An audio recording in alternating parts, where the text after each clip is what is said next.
What is a car's identity? Is it a unique look, a signature style, or distinct personality?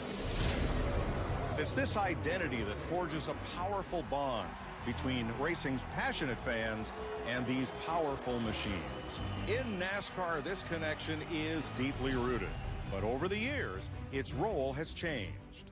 What began as a race with deep roots in stock cars slowly morphed into a race of nearly identical-looking cars. But this year, all that changes, and one manufacturer is at the leading edge of that change, Ford. So here is the 2013 Ford Fusion, and this is their story.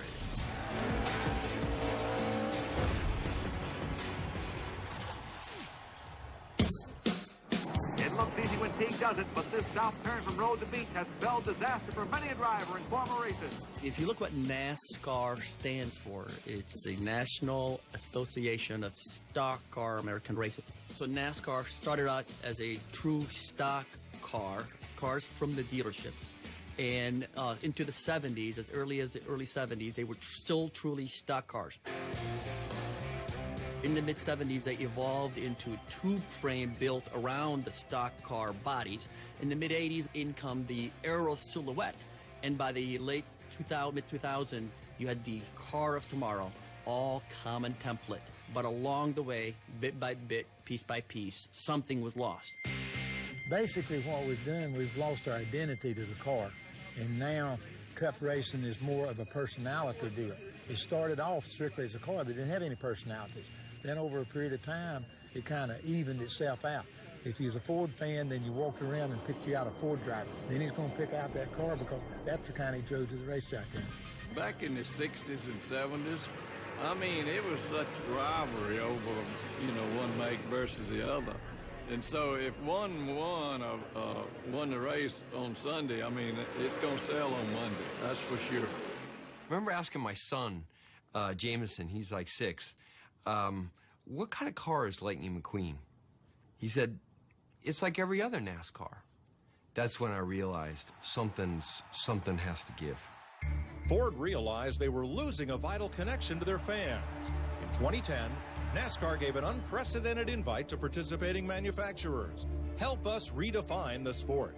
A sanctioning body like NASCAR has never asked all the manufacturers to come into a room and decide what they want. Big Bill tried it once and apparently left a yellow steno pad in a conference room and said, I'm going to lunch. And he said to the manufacturers, why don't you just write down everything you want? They came back, there was nothing on the pad.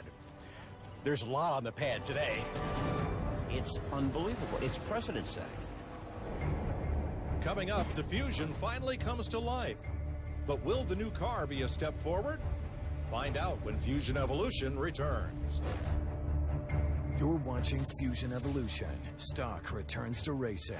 Presented by Sprint. Millions of fans, one family. Join the family at sprint.com/speed. By the end of 2010, big changes are happening at NASCAR, and Ford is definitely in the thick of it. Still, questions remain about the level of support race teams will receive from the manufacturer. Ultimately, Ford is all in.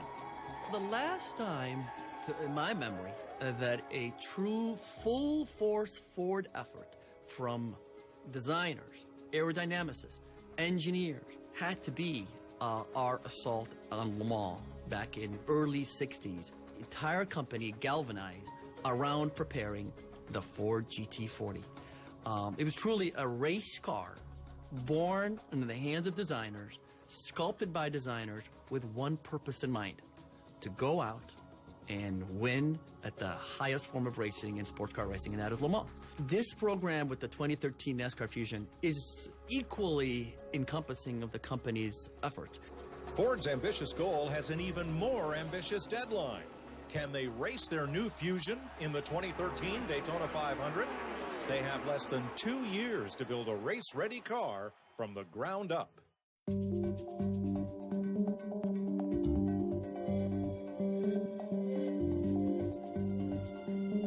The 40% clay is the first step of our aerodynamic development, where we cannot be disadvantaged by putting too much brand identity on the car. So we'll take the clay model that you see behind me, we'll form a body from it. We'll put it in a scale wind tunnel where we'll do our development work. We actually design the whole car digitally, that we go through with that, look at the surfaces that we use through that, totally digitally. Once we get the surfaces that we like to go back through that, we actually send that out, get it out to what they call a CAD file for the mill back, and then we actually mill that back onto the clay, which is an exact representation of what we had digitally. We're actually going to build a fill-size property that we can actually get the overall proportions, the overall look of the race car, and from that, they're actually going to take some splashers or molds off that property to actually build some production body sides for the race cars to start to get them out on the track. Even at this early stage, differences between the old and new Fusion race cars are dramatic. The nose overhang on the new car is a lot longer than the current car. The rear overhang's a lot shorter. The overall rake of the windshield and the back glass is a lot less. And once we get the general shape, NASCAR comes in and says you got the same splitter, you got the same greenhouse, you got the same spoiler. The aero numbers should be fairly close. Now go ahead and work on your front detail of your nose, your hood, your wheel arches, your side detail. And with that, you got a car that looks like a Ford. But the challenges aren't just the regulations imposed by NASCAR. Ford's biggest hurdle is a great-looking production car isn't necessarily a great-performing race car. One of the biggest challenges we had in adapting the design of the Street Fusion to be used in NASCAR was to make sure the car's slippery enough to be a prime functioning race car, because it doesn't matter how gorgeous the race car is. If it doesn't perform like a race car, it can't have the ability to win. The next step in the Fusion's development is getting the model into the wind tunnel. The 2013 at this point is a concept, and we're trying to get it in the ballpark of where the 2011 is so that we can go work with our designers to put more brand identity into the car. Matching lift and drag numbers of the outgoing car is critical. The last thing Ford wants is to repeat the steep learning curve they faced when NASCAR introduced the car of tomorrow. When NASCAR went from the old-style car to the car of tomorrow, it involved a huge downforce reduction and also a big balance change. They all had massive understeer and they weren't very good in traffic, and we certainly don't want to make a repeat of that. The competition in NASCAR is the best it's ever been. I mean, we don't want to mess that up, you know, it's great. So we want more brand identity with the car. We want it to perform the same, but man, we got to have that same close racing we got today. And in close racing, safety is paramount. We have to always keep safety in mind, so we need to make sure any of the features we're doing with the greenhouse particularly aren't going to adversely affect the liftoff test when we do get turned around, because unfortunately in NASCAR, wrecking is inevitable, so you better plan for it from now, even though it's a year and a half out. Oh! Over on his roof. Testing at Lockheed gave Ford a detailed picture of how the wind moves around their new car. But now, they must assess aero performance when the car is actually moving.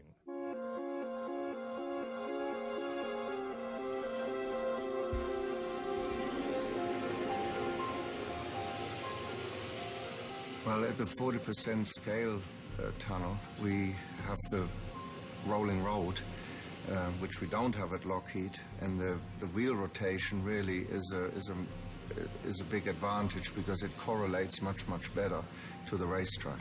With the road running here, the ride height map that we run gives us real-life conditions, so the way the car is running in the middle of the corner that the driver would feel, and it allows us to study the splitter, and how low the splitter is to the ground is important.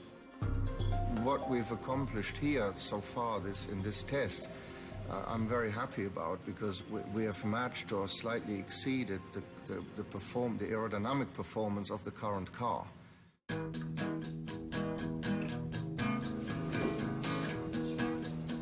The designers aren't the only ones who are happy.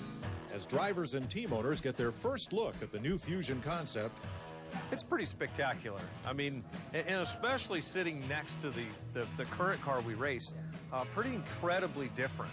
I wasn't expecting to see a full-size car. You know, I'm looking for another model, a little bit decaled up, and then I saw the comparison from our current cars to this new car. It looks awesome, man. It's cool. I mean, I never thought the race car that we're racing right now could look so bad sitting next to anything, and it really does. This thing's great. To me, it's very impressive, and I think that this is getting back to the old-time deal. The guy that drives in a And a Ford is going to sit up there in the grandstand and say, that's my car running around the racetrack. So that's what it's all about. When we show up and our jaw drops or we get excited about the appearance of a race car, we've got to manage that somewhat because we also have to remind ourselves we're the regulators. But it's exciting to see it, and I think fans and the whole industry will be excited to see it. There's lots more work to do before the fans get to see it. The development team has just 5 short months before they reveal it to the press in Charlotte and run on the track for the first time when Fusion Evolution returns.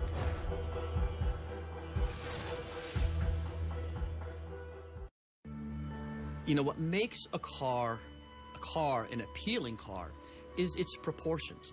What NASCAR had done with the car tomorrow, they literally developed a safety cage and enveloped it with a body. The cars that we are racing need to look like the cars in people's driveways because we are racing cars. We're not racing cages, we are racing cars.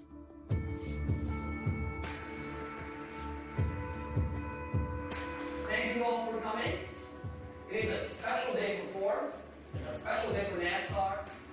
After a year in development, it's time to unveil the new Fusion race car to the press. What a great day this is. I mean, Ford have come out with a great-looking car for 213. They're going to retire the old car. I just hope I don't get retired with it, you know, because I want to race this one. It looks fantastic. Finally, the moment everyone's been waiting for. This is really a lot of hard work from the team, both at Ford Racing, at Roush Fenway, and as well as NASCAR and the multi-manufacturers. It's a collaboration to bring a new era into the sport, and we're pretty delighted that we were able to be a part of that program.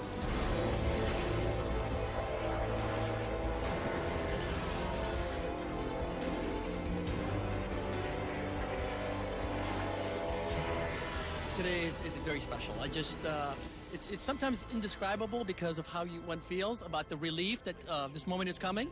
But ultimately, I reflect on the fact that what this will do in the sport and its impact on the sport ultimately will be a true testament of this moment. It's what a historic moment for NASCAR. The fans finally got what they want, basically return of stock car to NASCAR. Today has been a success, but the real test happens in less than a month when Ford arrives at Homestead Miami Speedway for the first real shakedown of their car.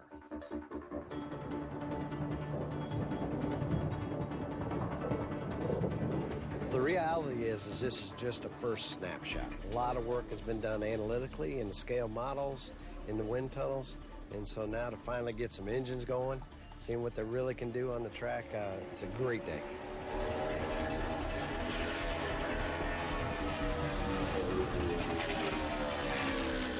I liked it. It drove fine. You know, it was fun to get on a racetrack like this after not racing all winter, especially this being the last race. To get to a track where you can drive the car a little bit. You know, Daytona test is sort of uneventful for a driver, so it's fun to get out here and get some laps on the track, especially in this new car. It's difficult to gauge how the cars will actually behave in pack racing, where the aerodynamics are so different and so critical. While that uncertainty remains, Ford and NASCAR like what they see. We've been bragging on it, leaking it out there, but when Ford released their car, it really had some wow factor to it, and we want to continue that. You know, that's just the tip of the iceberg. Ford will analyze the data acquired from this Homestead test and revise the Fusion's design over the next 6 months, in time for the next major shakedown at Martinsville, August 21st. With only 6 months until the Daytona 500, the pressure is on to finalize the aero package. But the balance between downforce, weight, and grip is still a major concern.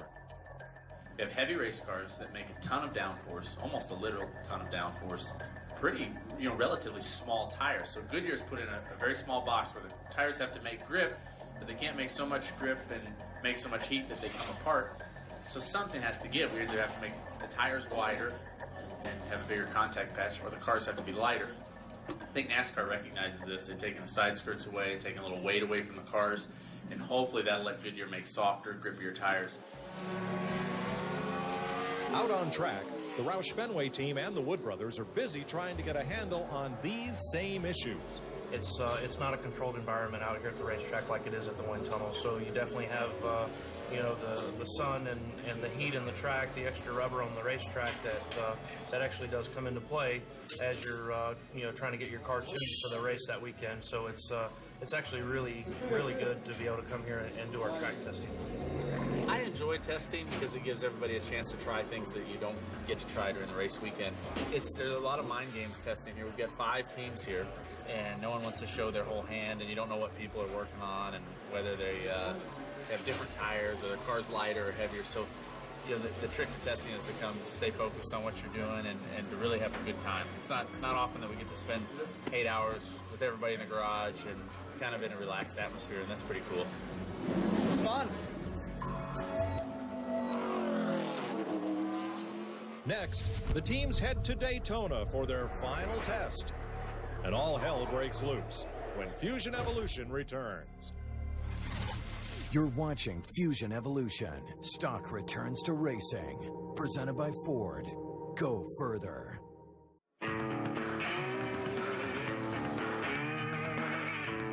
With just over 1 month left until the big race, teams arrive full of excitement and anticipation. This is the final test before the Daytona 500.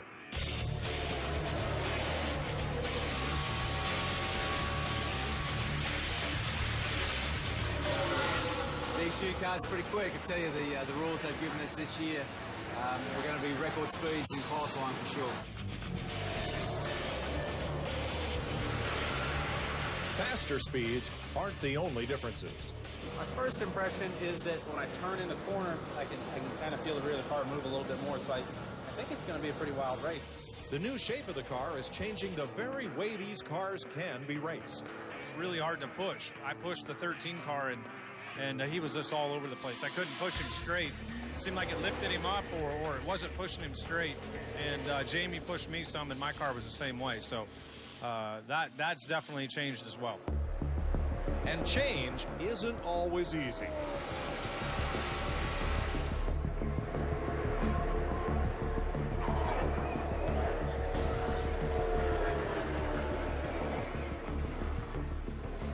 I guess, you know, I just got caught on the edge of the bumper there. Well, certainly we used to get greedy with the old cars. They were very easy to bump drive. You could really had a good square surface to push from. You could get across, you know, on an angle and still get away with it. So I guess, you know, we're used to that, and definitely think it's a consequence of the new shape and lack of downforce. The car's very light and doesn't take much. It's unfortunate because we lost a lot of cars. In a way, it might save some carnage at Daytona during the race weeks because we all know how easy it is to wreck right now. The race is going to be a little more hectic. There'll be guys moving around, wiggling, slide jobbing each other, wiggling each other out of the way, and I think that's good. I think that'll be a lot of fun. With final testing complete, time to treat the public to a little taste of the new NASCAR Fusion with a lap through the streets of uptown Charlotte.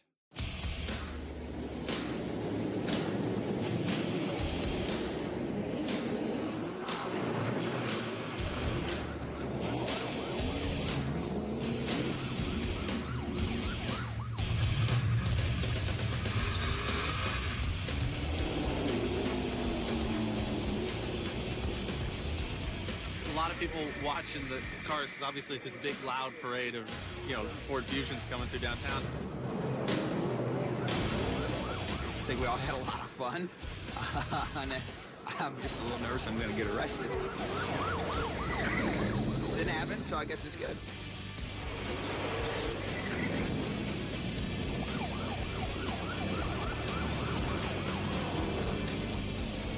I wish we could do it every weekend, you know, just show up to every city and do some donuts in the middle of their downtown, and when you can see blue lights around you and not be getting pulled over, that's a good day. They were escorting us through the city, and we just kind of had free reign for a little bit. The look of the car is the first thing I saw, you know, when they unveiled this thing, and it was just awesome looking. You know, it looks like a race car again. It looks a lot like the Ford Fusion, from the grille to the laid-back windshield, and it's going to be exciting this year. I can't wait. It's like, you know, watching your kid being born after the culmination of all these hard work and everybody at Ford. I don't know if anybody can deliver 10 kids, but sure enough today there was 10 NASCAR Fusions that were sculpted, created inside the design at Ford, and then bringing back the spirit and the excitement of Ford racing back on the track. This car is, from start to finish, it's a Ford product on the racetrack. As the teams revel in the moment, it's the calm before the storm. To me, this car is terrific. It's a real car. You look at it, it's what we race on Sunday and sell on Monday. I think it really comes true. The Daytona 500 is exactly 1 month away. When that car comes out at Daytona in races, there'll be a lot of new fans. This is a real special season, a special race, especially for Ford. I believe the end result of this program ultimately is that the fans identify with it and they see the connection clear as day between the car they drive and the car they see at the track. We're very excited. We like our chances and we think the car will be fast, but now it's going to be in the hands of our great drivers and our great teams. The new Fusions are ready for their debut on one of the world's biggest stages, the Daytona 500. Will they be able to withstand the rigors of NASCAR racing? And most importantly, will they be embraced by the fans? The whole world is about to find out. I'm Mike Joy. Thanks for joining us.